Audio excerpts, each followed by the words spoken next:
here with Corporal Richie Wilson. We've just come from the 2012 Freshers Fair here at Chesterfield College, and Richie had a stand down there, and I've just been finding out a little bit about the work Richie does with the college. So how's it all come about, Richie? What have you been doing? Well, for the last 5 years I've been coming into Chesterfield College. Freshers Fair is something I've attended for the last 4. Work quite closely with the Uniform Services course here at Chesterfield. So in terms of working with the Uniform Public Services students, what kind of work do you do with them then on a day-to-day basis? When you come in, what happens? Walks about RF careers, and also I've been away to Linnet Clough, which is one of the initial assessment centres. So I gather you've been coming here many years now, so you must have seen quite a change really with the college and how you interact with the students. What kind of changes have you seen? Apart from the structure of this nice new library in the cafeteria, one of the main challenges with the Uniform Services section has been the way that we're met when we come here as single service employees. In the past it used to be we'd have an audience over there, and quite a lot of the people in the audience might not be interested in a career in the Air Force, which would prove difficult to, as a presenter, to talk to them to maintain their interest. So what we did in conjunction with the people here at Uniform Services, we've given feedback that this had been happening, and from there pathways has been coordinated. What it's actually done is people are routed to whether they want to go to the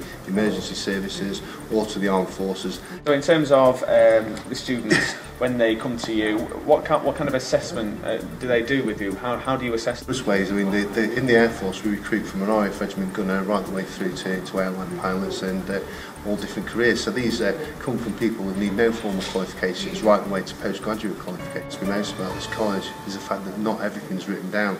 We have a variety of different assessments, so like for example PowerPoint. Now, quite a lot of our trades, what they do is they require students, when we interview them, to be able to stand up, do a talk, a PowerPoint presentation or some form of presentation, and this college assesses in that way, which therefore builds the confidence set that the kids need, that we're looking for, and that was one of the striking differences that I noticed. So do you get a good calibre of recruit? Over the last year, 25% of Royal Air Force recruits in my area have come from this college. Excellent. Fantastic stuff. So what kind of skills do they come to you with? Do they come kind of ready for action, so to speak? A 2-week assessment at Linnet Clough.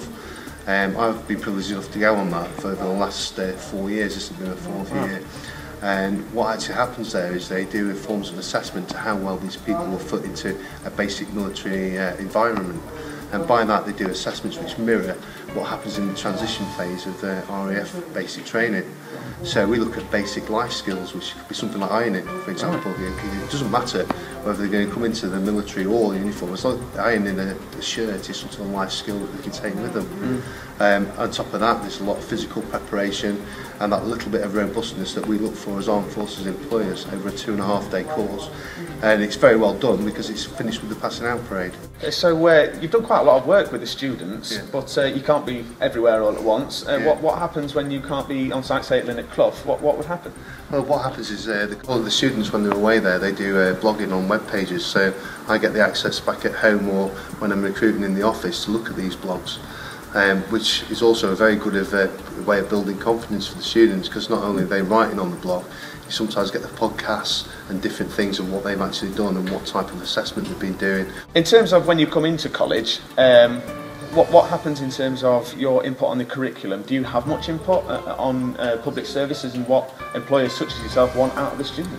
Yeah, I'm a member of the Employment Liaison Committee that comes here. We met earlier on this year at Chesterfield Football Ground, and what we discussed there was the curriculum and what was the attitude to young kids aged 16, 19 to drugs. They've no and an instant bar to service in the Air Force, so we suggested that maybe when they start the course we could try educating the kids and explaining to them. It might seem something very simple when you're doing it, when you're out in town with your mates, but that could be an instant bar to service for life.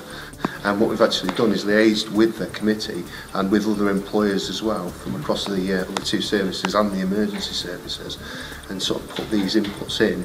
And this year we can see a big change in the curriculum, and actually this morning the kids were doing stuff with drug awareness.